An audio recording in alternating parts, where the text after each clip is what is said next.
কয়েক মাসের ব্যবধানে ফের টিকটকার খুনের কাণ্ড ঘটল পাকিস্তানে। এবার দেশটির রাজধানী ইসলামাবাদে ১৭ বছর বয়সী এক জনপ্রিয় টিকটকারকে গুলি করে হত্যা করা হয়েছে। গতকাল সোমবার ইসলামাবাদের সুম্বল থানার G13 সেক্টরে এ ঘটনা ঘটে। পুলিশ জানিয়েছে, সানার বাড়িতে ঢুকে কাছ থেকে একাধিক গুলি চালিয়ে পালিয়ে যায় হামলাকারী। গুলিবিদ্ধ অবস্থায় হাসপাতালে নিয়ে গেলে চিকিৎসকরা সানাকে মৃত ঘোষণা করেন। ধারণা করা হচ্ছে, হত্যাকারী সানার বাড়িতে অতিথি সেজে প্রবেশ করেছিলেন।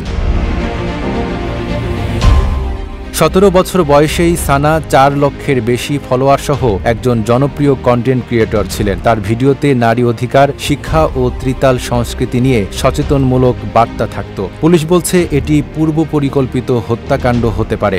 ঘটনাস্থলের সিসিটিভি ফুটেজ খতিয়ে দেখা হচ্ছে, তবে এখনও কাউকে গ্রেফতার করা যায়নি। শিয়া বাটার ও ভিটামিন ই সমৃদ্ধ lily glam beauty soap. Lily, always beautiful. ঘটনাটি সোশ্যাল মিডিয়ায় ব্যাপক ক্ষোভের জন্ম দিয়েছে। অনেকেই ন্যায় বিচার ও অনলাইন কন্টেন্ট নির্মাতাদের নিরাপত্তার দাবি তুলেছেন। উল্লেখ্য, চলতি বছরের শুরুতে পাকিস্তানের কোয়েটা শহরে টিকটক ব্যবহার করায় হীরা নামের ১৫ বছর বয়সী এক কিশোরীকে হত্যা করেন তার বাবা ও মামা। অভিযোগ রয়েছে, পরিবারের নিষেধ অমান্য করে টিকটক ব্যবহার করায় পরিকল্পিতভাবে তাকে হত্যা করা হয়। ওই ঘটনায় অভিযুক্ত ২ জনকে গ্রেফতার করা হয়েছে এবং তারা হত্যার দায় স্বীকার করেছেন।